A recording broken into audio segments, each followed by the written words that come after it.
경제 섹션으로 넘어가도록 그렇게 하겠습니다. 오늘 이렇게 한국경제신문을 이렇게 보니까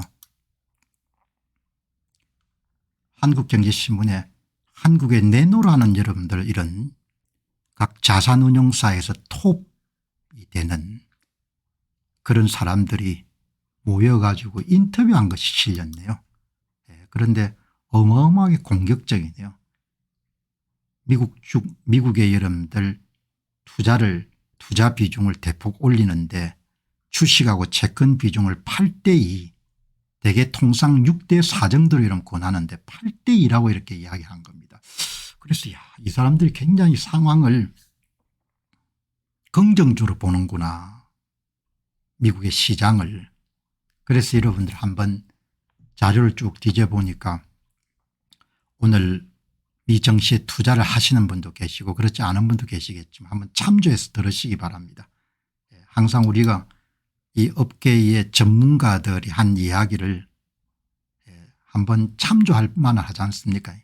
미래는 아무도 알 수가 없기 때문에 이 사람들이 여러분들 한 이야기를 담당 기자분이 다 정리를 해가지고 요약한 것을 한번 여러분들에게 말씀을 드리게 되면은 투자 전문가들의 시장 전망은 미국 증시의 주식을 80% 채권을 20% 정도니까 굉장히 공격적인 투자를 권하는 겁니다.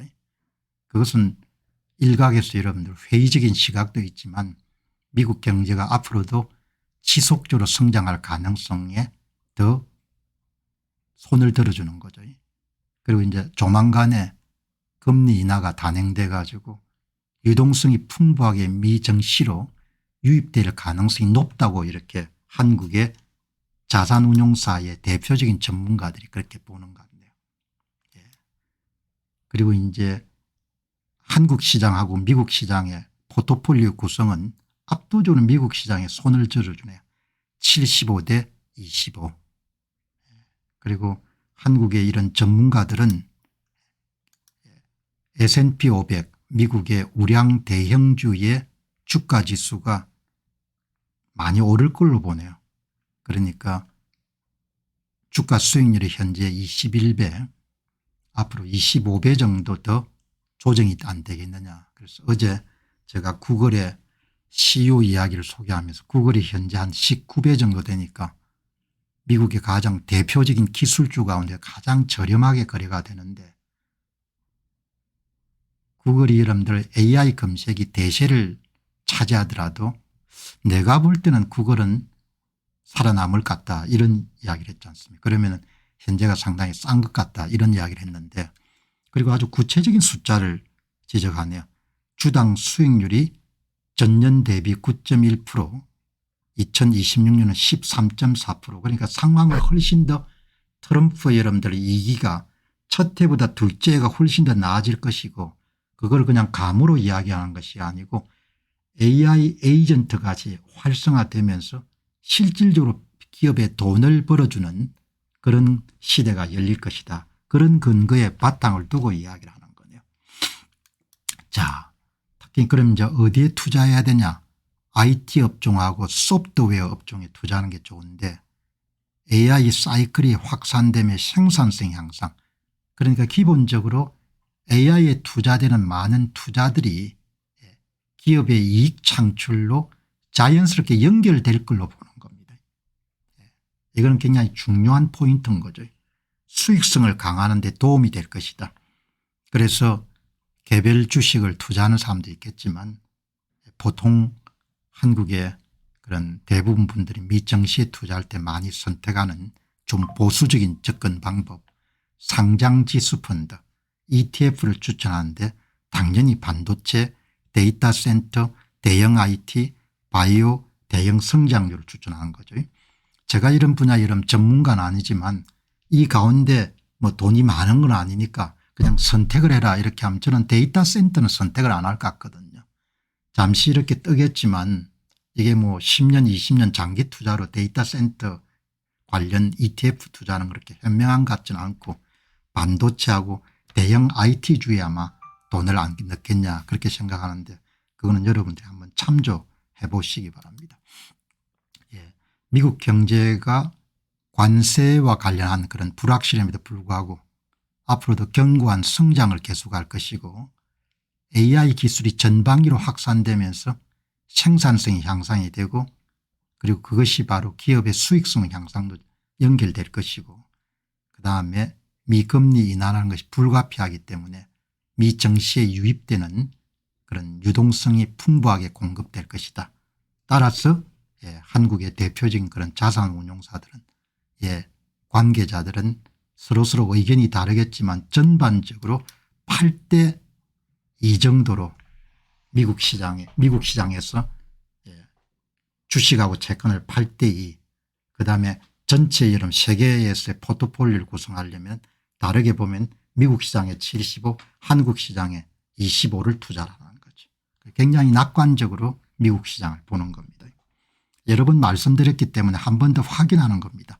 이 사람들이 이제 추천하는 그런 섹터 주식은 반도체 ETF 가운데 대표적인 SMH, SOXX, 데이터 센터 ETF는 제가 별로 권하고 싶지 않고 그다음에 대형 IT주에 관련된 상장지수 펀드 나스닥, QQQ, VGT 이런 쪽으로 관심을 가지면 좋겠죠. 예전에 한번 며칠 전에 말씀드렸던 내용을 내가 말씀드렸던 내용을 전문가 이야기를 가지고 한 번 더 검증하는 그런 기회다 이렇게 보시면 좋겠습니다. 자, 어제 여러분들 세계 뉴스 가운데 가장 눈여겨보아야 될 것은 관세 정책이 법원에서 브레이크를 걸린 겁니다. 트럼프 대통령이 4월 2일 날 해방기념일이라는 그런 기치를 걸고 전 세계 교역 대상국들에게 관세를 매겼는데 그 관세가 헌법에 위반된다는 그런 판결을 미국의 연방법원이 내렸네요. 이거는 여러분들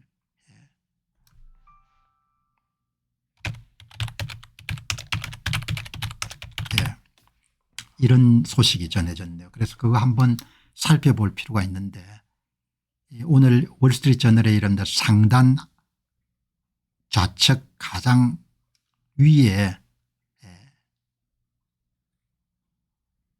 연방법원의 도널드 트럼프 행정부의 관세 정책이 법을 위반했다 이런 판단이 내렸지만 그러나 Don't end the trade war니까 전쟁은 끝나지 않을 것 같고 트럼프 대통령이 다른 수단을 통해 가지고 본인의 관세 정책을 계속해서 밀어붙일 것 같다 그런 내용이 나왔네요.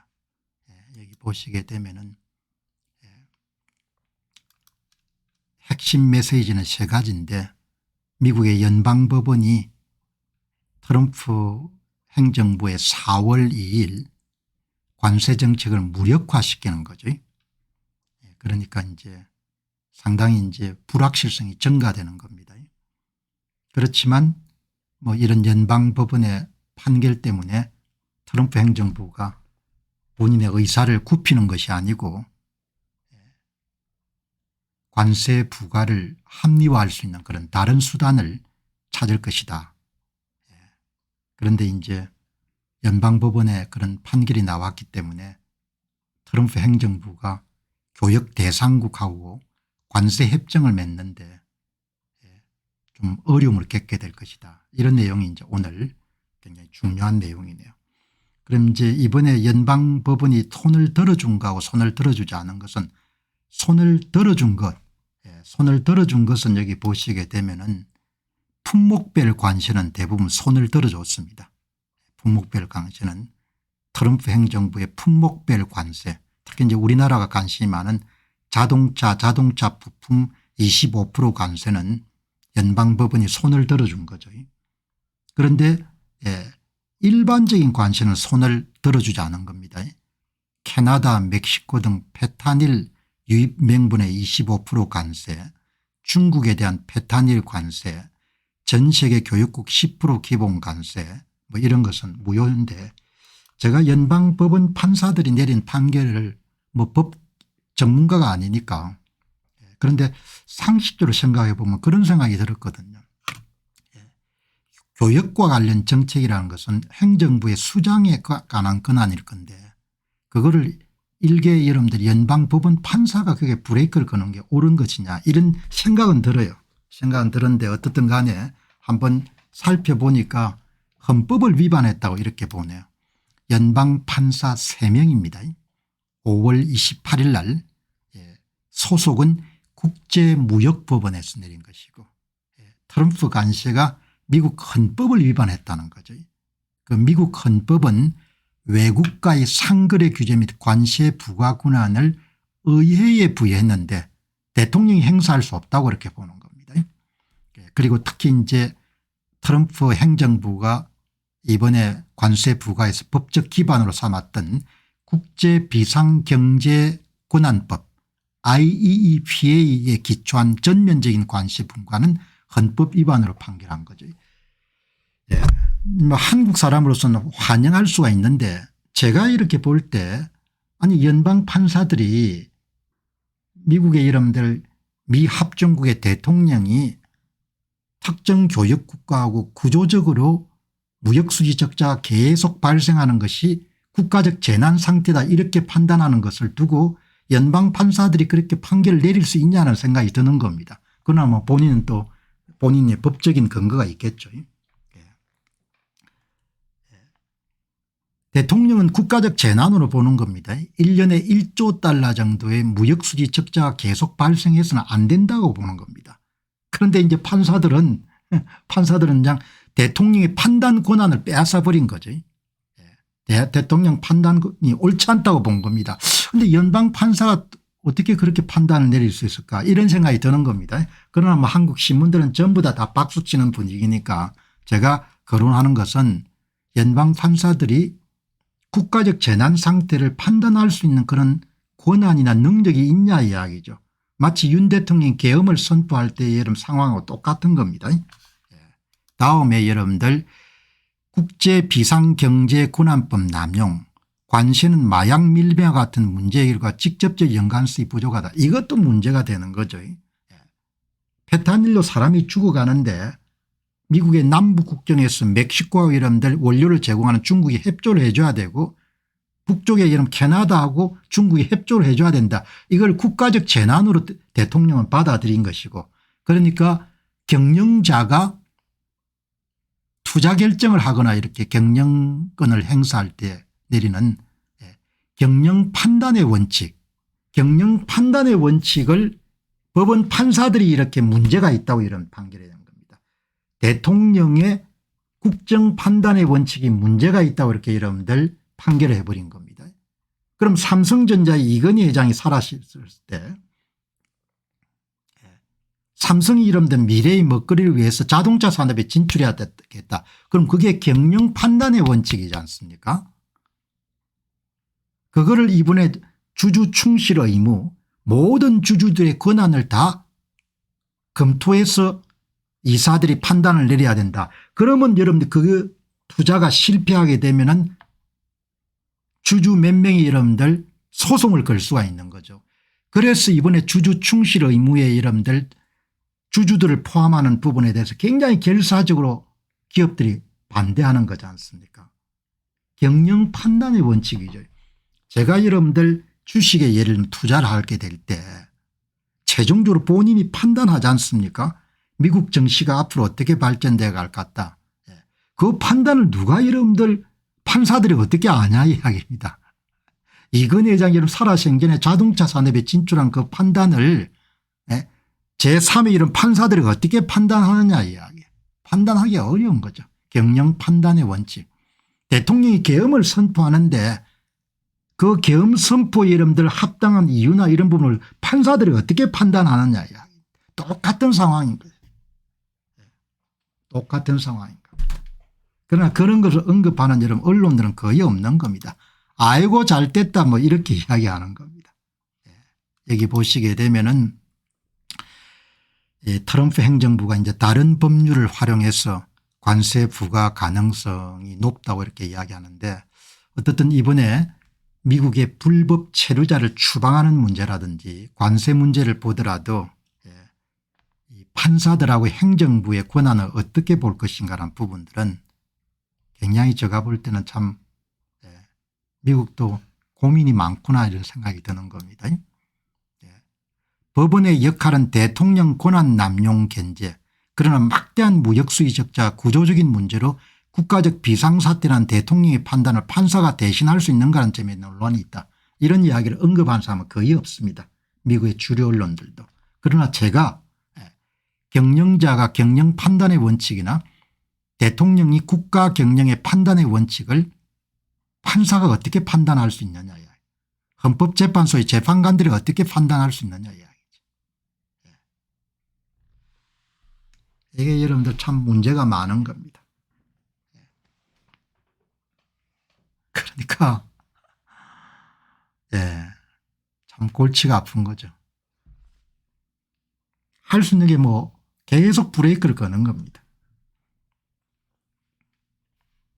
어느 언론도 여러분 그런 부분을 이야기를 안 하는 거죠. 경영 판단의 원칙을 법적인 재판의 대상으로 삼겠다. 국가 경영 판단의 원칙을 법적인 여러분들 대상으로 삼겠다. 이렇게 여러분들 볼 수가 있는 겁니다. 자, 여러분 이 하버드 대학교 문제, 뭐 대통령이 너무하다는 그런 주장들이 미국의 주류 언론들의 다수를 차지하지 않습니까? 이 하버드 대학 문제가 심각한 문제네요. 특히 이제 중국 공산당과 연결된 문제 때문에 저는 하버드가 저렇게 광경하게 나가는 것은 뭔가 숨길 만한 것이 굉장히 많구나 하고 생각이 들거든요. 오늘 다음 방송에서 미국 하원위원회가 하버드 등 대학과 중국 공산당 연계에 대해서 실질적으로 조사에 들어간 내용을 상세하게 여러분 오늘 소개를 하겠습니다. 여기 보시게 되면은 하버드 대학의 여기 빌 에크만 하버드 학부를 졸업한 사람입니다. 여기 이제 DI 정책, 평등성 정책, 대학 교수의 채용과 교직원의 채용과 학부 여러분들 입학생을 받을 때 특정 계층을 우대하는 정책은 옳지 않지 않습니까? 그런 정책을 통해서 여러분들 하버드가 완전히 좌파의 성지처럼 바뀐 거지 않습니까? DI 정책이 저는 옳지 않다고 보는 겁니다. 능력주의 기초를 둬야 되고 모든 사람의 기회가 여러분들 제공이 돼야 되지. 하버드 대학 이런 사회과학 대학 이런 대학 교수들의 대부분이 친민주당 계열 인사로 채우는 게 말이 안 되지 않습니까? 그걸 합리화하게 DI 정책이라는 걸 쓴 거죠. 여기 보시죠. 잭 포소라님입니다. MIT가 트럼프 행정부의 요청을 받아들여 가지고 DI 정책을 끝내기로 했다는 거지 않습니까? 언론들은 잘 보도 안 하려고 하겠죠. 그러나 효과를 보지 않습니까? MIT가 DI 관련 부서를 없앤다는 거고 그런 프로그램을 없앤다는 거지 않습니까? 그죠? 하버드는 싸우겠다는 거지 않습니까? 저는 하버드가 이번에 어마어마하게 상처를 많이 입을 겁니다. 그리고 동기라는 면에서 보게 되면은 숨겨야 될 것이 엄청나게 많은 것 같다는 겁니다. 그리고 세상의 비밀이라는 것은 오래 유지되기가 힘들죠. 오늘 여러분 이 관련된 기사를 보다가 여러분 그냥 흥미로운 기사 더 바빌론 B라는 좀 약간의 풍자 성격의 그런 신문인 뭐 저도 미국 뭐 상황을 속속들이 알 수는 없으니까 빌 에크만이 그것을 다시 여러분들 포스팅한 걸 봐가지고 관심이 가면 읽어봤습니다. 무슨 이야기인고. 그러니까 바빌론 B라는 그런 여러분들 온라인 신문이 뭘 대기하는 거 하니까 트럼프 행정부 여러분 외국 학생 비자에 대한 그런 브레이크를 거니까 미국 국내에 대해서도 그동안 눈길도 주지 않았던 미국 중부의 여러분들 그런 학생들을 받기 시작했다. 그것을 풍자적으로 보도를 한 겁니다. 그런데 제 자신이 미국 상황을 많이 잘 정확하게 알 수 없는 입장이지만 한번 여러분들하고 안목을 넓힌 면에서 오하이오주 시골이죠, 시골. 그런 시골은 우리는 관심도 없었는데 이제 입학생이 부족하니까 하버드 대학교의 입학처에서 지금까지 전혀 관심을 가져왔던 중부 시골에 있는 학교까지 관심을 가지게 됐다. 이런 이야기를 여러분들 바빌론 B라는 그런 신문이 이렇게 표시한 보도를 한 겁니다. 이 보시면은 이제 사실반 그냥 풍자반입니다. 유학생 금지 조치로 하버드는 오하이오주 출신 학생들을 받아들이기 시작했습니다. 사실반 풍자반입니다. 트럼프 행정부가 하버드 대학교에 외국 유학생 입학을 금지함에 따라서 하버드 대학교는 오하이오주 출신 학생들을 받아들이기 시작할 수밖에 없습니다. 오하이오주가 여러분 중부 정도 있지 않습니까? 중부 정도 있는데 그냥 미국식으로 보게 되면 굉장히 시골 학교 모양입니다. 제가 이런 짓을 하다니 도대체 믿을 수가 없습니다. 필 도냐우 하버드 입학처장이 말했습니다. 우리가 이 정도까지 떨어질 줄은 꿈에도 몰랐습니다. 저는 평생 오하이오 출신 사람과는 말도 섞지 않으려고 노력해 왔습니다. 하버드에 오하이오 출신을 입학 허락하는 건 더더욱 허락하지 않습니다. 이건 최악이에요. 이런 이야기를 하는 겁니다. 여러분 사실 반 풍자 반입니다. 그 이야기는 시골 출신에 대해서 은근히 차별적인 그런 입학 정책을 사용해 왔다는 겁니다. 그러니까 오하이오주가 여러분들 미국에 계신 크리스 킴님께서 깡시골입니다 이렇게 이야기했는데 그래도 오하이오 주립대 OSU 출신들은 한국에 굉장히 많죠. 자 여기 보시게 되면은 일리노이 출시의 사람을 입학시킬 수 있을지도 모릅니다. 거기는 영어를 사용합니까? 저는 익숙하지 않습니다. 어마어마한 이런 동부의 엘리트들이 미국에는 지역 편견이 별로 없는 걸로 생각하는데 그래도 여러분들 지역 편견이 좀 있는 것 같아요. 옛날에 뉴욕에 여러분들 무슨 파크를 갔는데 그 여러분들 출입 담당하는 사람하고 농담을 하다가 야 내가 옛날에 텍사스에 있으면 학교를 나왔다 하더만 거기 시골 이렇게 하는데 그 분위기가 어마어마하게 이런 경멸조의 표현을 써가지고 저 사람들도 뉴요커들은 텍사스를 엄청나게 시골 정도로 여기구나 이렇게 생각했는데 여기 이제 그 이야기를 조금 이렇게 풍자적으로 표현합니다. 입학부 학자인 돈 하먼은 오하이오 출 학생들은 닭과 근초를 기숙사에 가져오고 싶어 할 것 같은데 이 사람들은 그런 걸 좋아하지 않습니까? 끔찍합니다 이렇게 이야기하는 겁니다. 이렇게 이야기 표현하는 겁니다. 여기 오늘 윈지님처럼 미쳤습니다. 일리노이를 엄청 무시하네요. 시카고도 있고 시카고 대학은 엄청나게 명문이죠. 일리노이 주립대 어바나 샴페인도 굉장히 명문이지 않습니까? 어떻든 간에 제가 읽으면서 하도 재미있어 가지고 오늘 여러분께 한번 소개하는 겁니다. 미국도 이렇게 지역 감정이나 있겠구나. 최선의 노력에도 불구하고 하버드는 마지막 자리를 채우지 못하고 결국 오하이오 출신 학생들을 받아들이기로 어려운 결정을 내렸습니다. 도냐우 입학처장은 우리는 현실을 직시해야 됩니다. 오하이오를 직시해야 됩니다. 수세기 동안 하버드 오하이오를 덜 지켜온 끝에 오늘 오하이오 콜럼부스에서 첫 입학 허가서를 보내드립니다. 말 그대로 입에서 토가 나옵니다. 이렇게 이야기하는 거죠. 그런데 미국 생활에 이러면 익숙한 사람은 아니기 때문에 뭐 이 정도일까 이렇게 생각하는데 그냥 웃자고 하는 이야기니까 그 정도로 프라이드가 강하다는 겁니다. 그래서 여러분들 제가 미국 사정을 잘 모르니까 AI한테 한번 물어봤습니다. 야 우리나라는 지역 감정이 꽤 센데 미국애들 지역 감정이 이렇게 세냐. 하버드 입학처장을 이렇게 좀 비꼬아 가지고 그렇게 여러분들 이야기가 나오는데 당신 생각 어떠냐 물어봤습니다. 바빌론 빌 기사는 실제로 지역 편견을 풍자적으로 다룬 것으로 보입니다. 이 기사는 하버드 대학의 국제학생 입학을 제안하면서 오하이오 출신 학생들을 받아들이는 식으로 과장된 논조로 작성된 유머입니다. 실제 사실보다는 과장과 유머를 통해서 사회적 편견을 꼬지는 데 초점을 맞춘 겁니다. 현실적으로 하버드 같은 아이비리그 대학의 입학은 미국 전역 특히 중부나 소위 플라이오버 스테이트라고 불리는 지역 학생들에게 매우 경쟁적이고 어렵습니다. 중부 지역 학생들은 소규모 학교 출신 학생들은 때때로 입학 자원이 부족하고 네트워킹 기회도 부족하고 컨설팅 받을 기회도 부족하고 또 지역적 편견도 있기 때문에 동부의 명문 학교를 입학하기가 쉽지 않습니다. 그런 이야기를 하네요.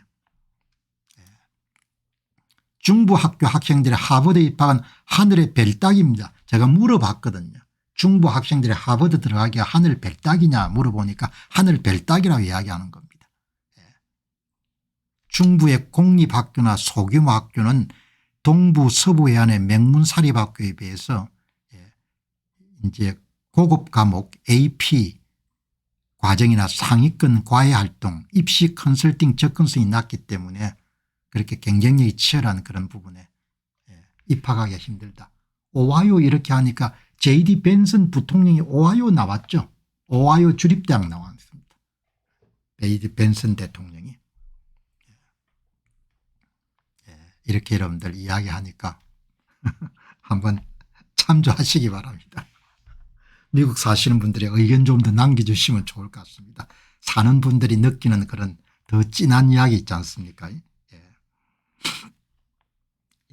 여기 하버드가 일단 너무 비쌉니다. 동양인이 우수한데 어퍼머티브 액션 때문에 흑인이 들어가고 동양인들끼리 경쟁하니 우수해도 입학을 하지 못합니다. 하버드 학부가 좀 공부가 부실하죠. 하버드 학부가 여러분들 학점 인플레이션이 심하고 그러나 평생 동안 브랜드 때문에 여러분들 도움을 받죠. 벤스가 여러분들 OSU 출신입니다. 벤스가.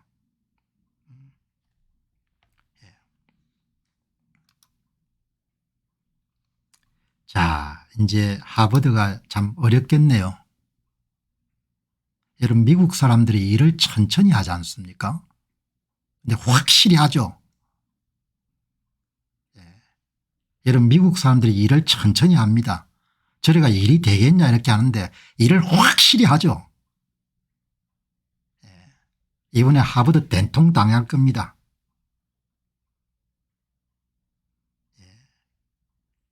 여러분들 SNS 여러분들 보면은 미국의 천재들이 어떻게 이런 사는지를 저는 엊그제 소개됐던 빌 에크만이 자기 모교를 향해 쓴 그 큰 장문 그 정도 글을 본인이 쓸 수 있는 능력을 갖고 있는 엘리트들이 미국을 움직이는 거죠. 하버드가 이번에 된통당할 것 같아요.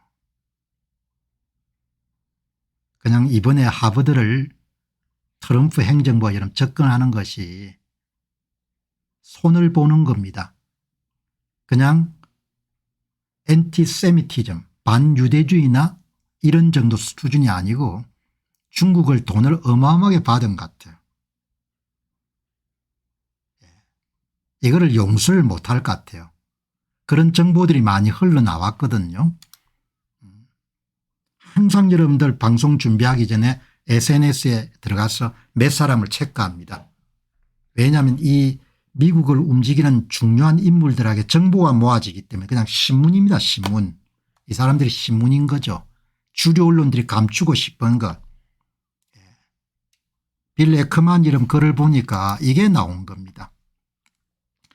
빌 에크만의 탁월한 투자자가 포스팅을 했다 이런 것은 이거는 진짜 주목해야 될 돈이거든. 멜리사 첸이란 중국계 인물 같습니다. 하버드 대학의 중국 연계설 이렇게 소개를 했는 겁니다. 여기 사람들 여러분 보시죠.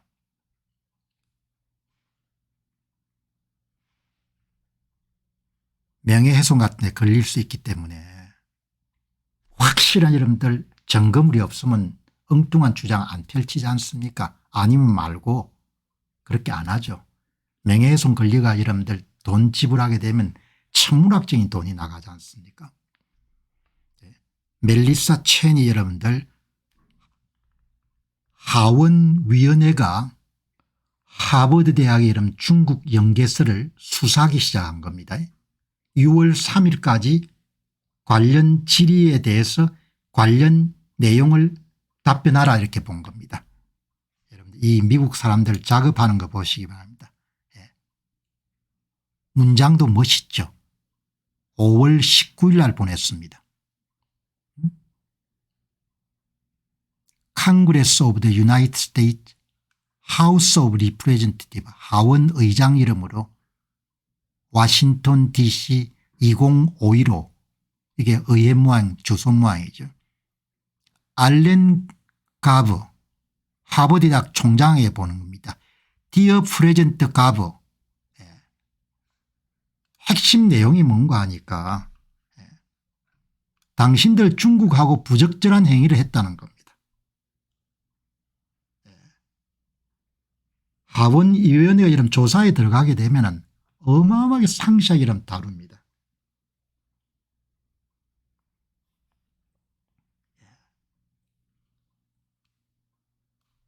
이분이 누군가 하니까 이게 스펙테이터 이게 이름 스트래티지 리스크라는 회사의 바이스 프레지던트입니다. 멜리사 첸 중국계 같아요. 상세히 아는 겁니다. 중국 문제를. 여기 이 문제 여러분들 보시죠. 예. 우리는 오늘 하버드 대학교의 행동에 대해서 자세한 인포메이션을 제공하기를 요청합니다.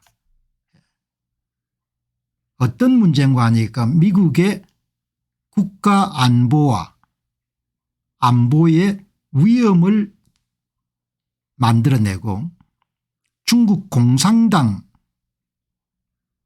위험을 만들어낸 부분에 대해서 Request Detailed Information 하버드 대학이 6월 3일까지 하단에 제기하고 있는 미 하원위원회의 요청 사항에 대해서 답변하시기 바랍니다. 이렇게 나오는 겁니다. 이런 미국 사람들이 일이 천천히 느리게 이루어지는 거 모르지만 야무지게 하죠. 특히 국가 안보와 관련된 부분은 초당적인 그런 여러분들 의제가 설정이 되게 되면은 이번에 하버드가 제 생각에 한 방 맞을 것 같아요. 요청이 굉장히 한 6개 정도는 굉장히 구체적입니다. 하버드는 중국 공산당에서 신장 위구르의 소수민족의 탄압에 직접적으로 관여된 XPCC라는 조직의 멤버들을 반복적으로 초청하고 훈련했습니다. 이게 여러분들 하버드가 저렇게 버티는 것은 숨길 게 많다는 겁니다. 숨길 게. 그러니까 민권법 위반 DI 정책 평등성 정책과 관련된 민권법 위반뿐만 아니고 중국 공산당과의 연계설의 문제가 많은 것 같아요. 여기 보시면은 하버드는 XPCC 구성원들을 이게 여러분들 신장 위구르와 관련된 조직입니다. 반복적으로 초청하고 훈련시켜 왔습니다. XPCC는 중국 공산당이 위구르족에 대한 인권 침해와 제노사이드를 실행하는 데 핵심적인 역할을 한다고 지목되고 있습니다. 미국 재무부는 2020년도 XPCC를 특별 지정 국민 및 차단 대상 목록에 추가했고 2024년까지도 제재를 유지하고 있습니다. 그럼에도 불구하고 하버드는 XPCC 구성원들에게 서비스를 제공한 것으로 나타났습니다. 이게 하버드가 여러분들 이런 짓을 한 거예요. 아주 구체적입니다. 여기에 대해서 정보를 제공해라. 하원위원회가 요청을 한 겁니다. 상세한 정보를 제공해라. 두 번째, 하버드는 이란 정부의 에이전트에 의해서 자금을 지원받는 중국의 학계와 리서치계와 협력 사업을 유지해 왔습니다. 이렇게 나오는 겁니다. 여기 여러분들 이겠느냐. 하버드 연구자들이 이란 정부가 자금을 지원한 연구에서 중국 기반 학습기관과 협력했습니다. 그러니까 이란 정부가 자금을 지원한 중국 기반 학술기관과 협력을 했다는 겁니다. 상세히 파악하고 있는 겁니다. 미국 사람들 무섭습니다. 미국 정부기관 여기 4차례 이루어졌다고 이야기하지 않습니까? 정보를 다 갖고 있는 겁니다. 가장 최근에는 2024년에 이루어졌다는 겁니다. 여러 사람 여러분들 다칠 것 같아요.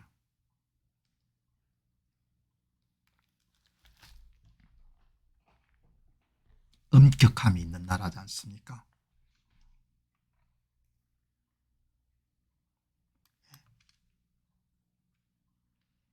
공병호 박사님, 지금 주제가 무슨 내용인지 알 수가 없습니다. 사전투표 밥그릇 투표의 내용은 없습니다. 그건 앞에 다 했지 않습니까? 맨날 밥그릇만 이야기할 수는 없으니까. 지금은 여러분 하버드 대학의 중국 공산당 연계설에 대한 방송을 하는 겁니다. 세 번째입니다. 하버드 대학은 미국 납세자의 돈을 가지고 중국의 군사 용도로 활용될 수 있는 부분에 협조를 한 겁니다. 하버드 연구자들이 미국 국방부의 자금을 활용해 중국 기반 학술기관들과 협력했습니다. 이 프로젝트는 중국 군과 연계된 중국 대학들을 포함하고 있고 군사적 응용 가능성 있는 항공우주 및 광학 연구를 진행했습니다. 하원이 여러분들 완전히 정보를 다 가진 상태에서 하버드에게 여러분들 조사에 응하라고 요구를 한 겁니다. 네 번째입니다. 하버드는 또 중국의 국방 관련된 기관들과 연계가 되어 있는 중국 기반 개인들과 또 파트너십을 맺어 활동했습니다.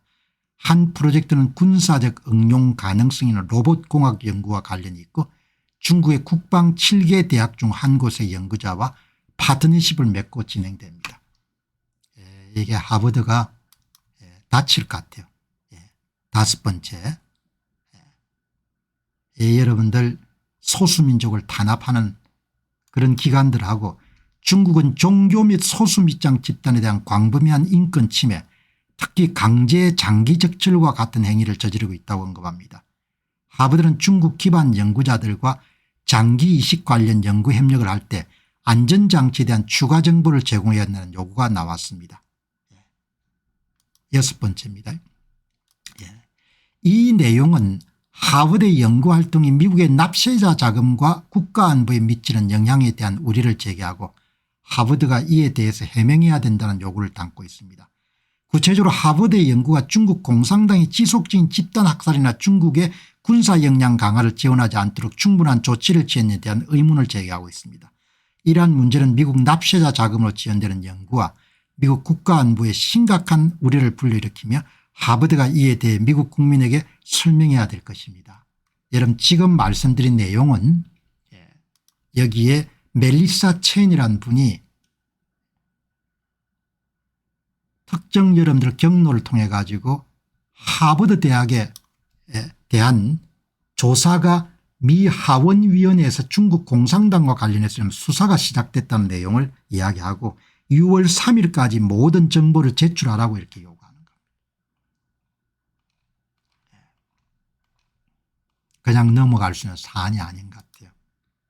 하버드는 멜리사 첸 이야기입니다. 지금 설 자리가 많지 않습니다. 세금 면제 지비를 박탈한 이유로 반유대주의 인종차별 및 기타 문화전쟁 문제에 초점을 맞추고 있지만 하버드 대학교의 생존에 치명적인 잘 알려지지 않은 다른 문제는 외국 거래를 둘러싼 투명성 문제입니다. 하버드 대학은 재무부의 제재를 위반하고 국가안보 우려를 제기합니다. 하버드가 중국 공산당과 연계된 중국 준군사 조직을 주최하고 훈련시켰다는 소식을 전했다는 사실을 여러분 기억하고 계실 겁니다. 중국 공산당 미 하원 선거위원회는 이제 이에 대한 조사를 시작했습니다. 국방부 자금을 사용하여 인민해방군과 관련된 중국 학자들과 협력한 혐의 등에 대해서 조사를 시작했습니다. 다른 기관이나 고등교육기관과 마찬가지로 하버드는 교육 연구 및 공공서비스라는 교육적 사명을 인해 납세자로부터 면세 지위와 연구자금을 지원받고 있습니다. 하버드 대학은 중국 공산당에 대해서 봉사하는 기관이 아닙니다. 하버드는 미국 대중을 위해 봉사해야 됩니다. 중국인이나 이란인을 위해 공적 자금을 사용해서는 안 됩니다. 그들은 6월 2일까지 응답해야 됩니다. 6월 3일이 아니고 6월 2일까지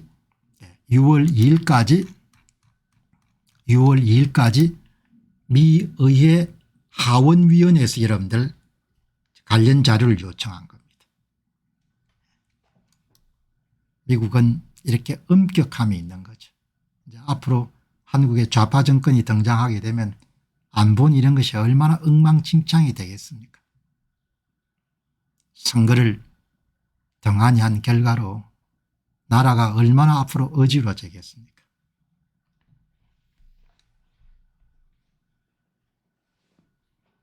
나라가 독립을 유지할 수 있을지 저는 대단히 걱정스럽습니다.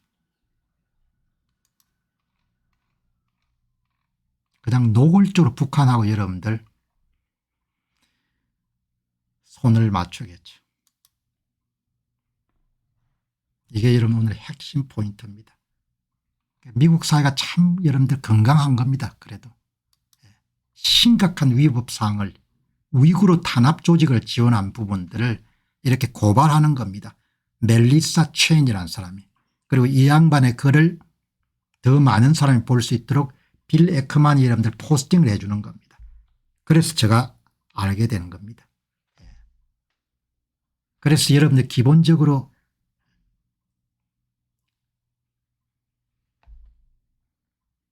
테슬라 여러분들 오너가 엄청난 일을 한 겁니다. 이걸 과거에는 전부 다 억압을 했을 거 아닙니까? 친민주당적인 매체가 돼가지고 정보 유통이 원활하도록 일론 머스크가 여러분 큰 역할을 한 겁니다. 이번에 여러분들 제가 보면 된통 당할 것 같아요. 트럼프를 몰라도 너무 모르는 것 같습니다. 그 양반 여러분 얼굴 한번 보시기 바랍니다. 그동안 살아온 역정 보시기 바랍니다. 그냥 호락호락 넘어가겠습니까? 이 정보를 쥐고 있는 겁니다. 이거를. 하버드가 중국 공산당과 연계가 중국 공산당 자제들부터 시작해서 엄청나게 교육을 시킨 겁니다. 그걸 다 이렇게 이런 파악한 겁니다. 멀리사 최는 스트레지 리스크의 부사장으로 이 조직은 기업과 기관의 중국 관련 지정학적 위험을 분석하는 일을 행하고 있습니다. 아이디어 비욘드 보드의 공동 설립자의 이사로 자유와 인권을 정진하는 비영리 단체에서 활동하고 있습니다. 신장 위구르 소수민족 탄압 조직인 XPCC 신장 생산건설병단, 우리로 이야기하면 공병단 같은 기관 같습니다. 하버드의 유착관계를 폭로한 겁니다. 누가? 멀리사 첸 씨가.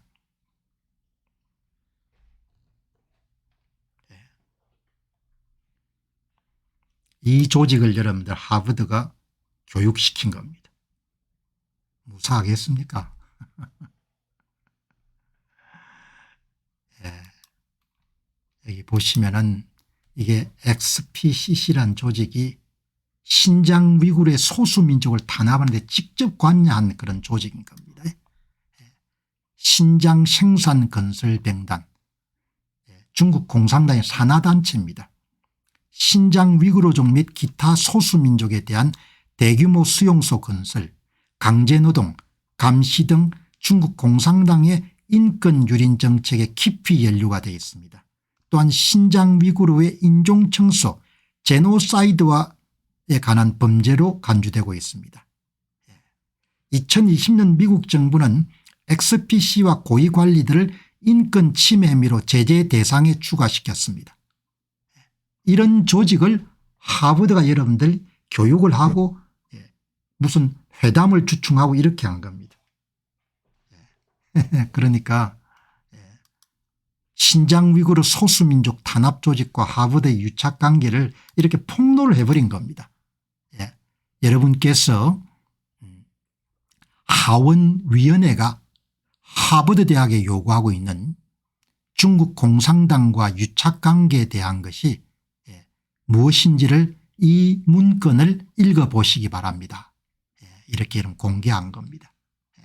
이렇게 여러분들 이런 것이 마음껏 공개될 수 있는 것이 테슬라의 일론 머스크가 X를 좌파 진영으로부터 60조 이상을 주고 이러면 사가지고 이걸 공론화했기 때문에 물론 일론 머스크가 여러분들 XAI와 차원에서 자료 확보 차원에서 여러분들 X를 샀겠지만 그러나 엄청난 기여를 한 겁니다. 보시죠. 주류 언론들은 다 덮습니다. 하버드가 호스트했고 그리고 신장 위구르 공병단을 트레이닝했다. 제노사이드에 관계된 자들을 이렇게 나오는 겁니다. 하버드와 신장 위구르 공병단 관계, 하버드 대학교가 중국 공산당의 위구르족 탄압에 열리던 제재 대상 준곤사 조직인 XPCC를 여러 차례 초청하고 훈련시켰다.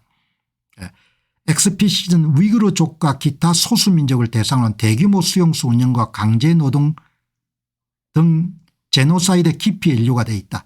이미 미국 재무부가 접촉 이 고위 관계자들을 처벌 대상에 올린 적이 있다. 하버드와 XPCC의 관계는 적어도 2019년부터 시작되었고 이것은 신장에서 대규모 인권 침해가 미국 정부와 유엔에서 공개적으로 확인된 이유다. 2019년 11월 하버드는 중국 정부와 협력하여 건강금융 관련 훈련 코스를 개최했고 XPC가 이에 참가했다. 나중에 하버드는 관련 언급을 삭제했다. 하버드가 여러분들 지금 온라인상의 웹사이트를 삭제하고 이런 것이 다 뭔고 하니까 증거를 인멸한 행위인 겁니다.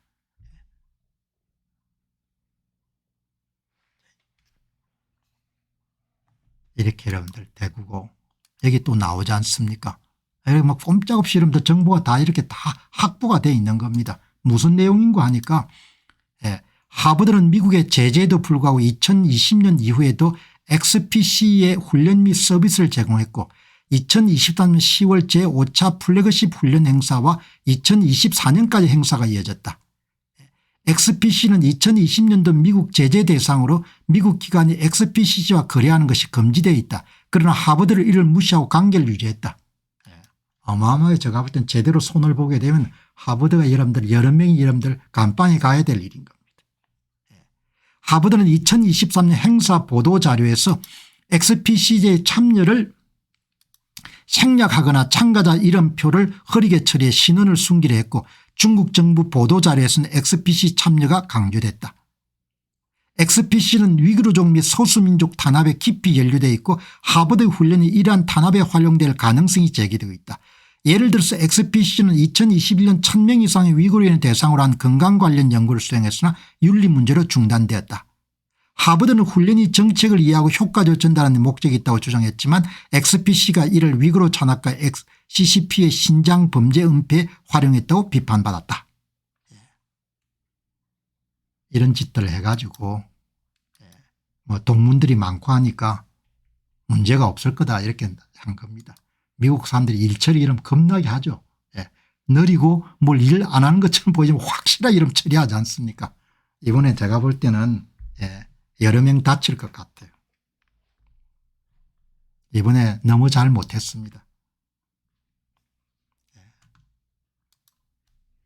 이 보시기 바랍니다. 하버드 대학교는 미국 재무부의 제재를 위반했을 겁니다. 위반해 왔을 겁니다. 매이니까 위반했다는 것이 아니고 위반했을 수 있다 이야기죠. 여러분들의 기억을 좀 더 신선하게 하기 위해 가지고 4월 23일 날 제가 올렸던 것을 한 번 정도 더 소개합니다. 멜리사 최는 2025년 4월 23일 트위터를 통해서 하버드 대학교가 미국 제재를 받은 중국 준군사 조직인 신장 건설병단과의 미보고 관계를 처음 폭로했고 하버드가 신장 생산 건설병단의 훈련 세션을 제공한 것은 2020년도 미국 제재 위반일 가능성이 높고 하버드가 XPCC과의 회의 내용과 사전 허가 여부에 따라 제재 여부 위반 여부가 결정될 수 있고 이것은 하버드의 판단과 규정 준수 프로그램에 의문을 제기하고 있다. 아마 이렇게 중국 관련된 사안들이 속속 밝혀지면서 트럼프 행정부가 훨씬 더 엄격한 기준으로 여러분들 하버드를 압박하고 있는 것 같아요.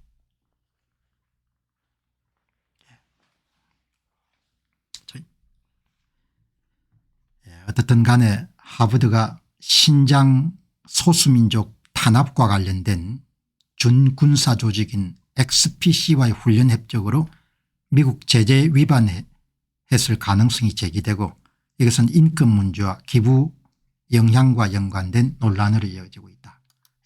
이 멜리사 첸이라는 분이 큰 역할을 하셨네요. 이분이.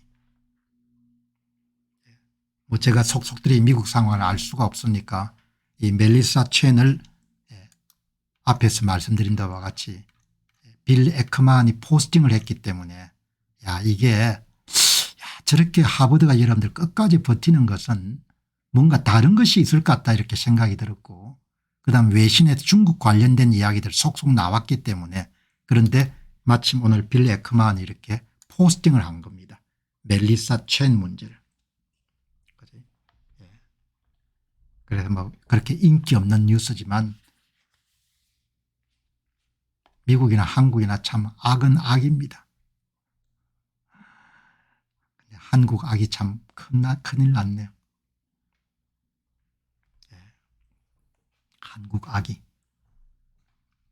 어떻게 세상이 이렇게 악하게 됐는지 참 좋은 나라인데 너무 많이 망가지게 됐습니다. 자, 여러분 오늘 좀 늦게 방송 시작했는데 마무리하고 또 내일 여러분들 내일은 정상 방송하겠습니다. 오늘은 조금 일이 있어가 조금 늦게 시작했습니다. 자, 오늘 방송 마무리하고 또 내일 새 주제가 여러분 찾아뵙도록 그렇게 하겠습니다. 고맙습니다.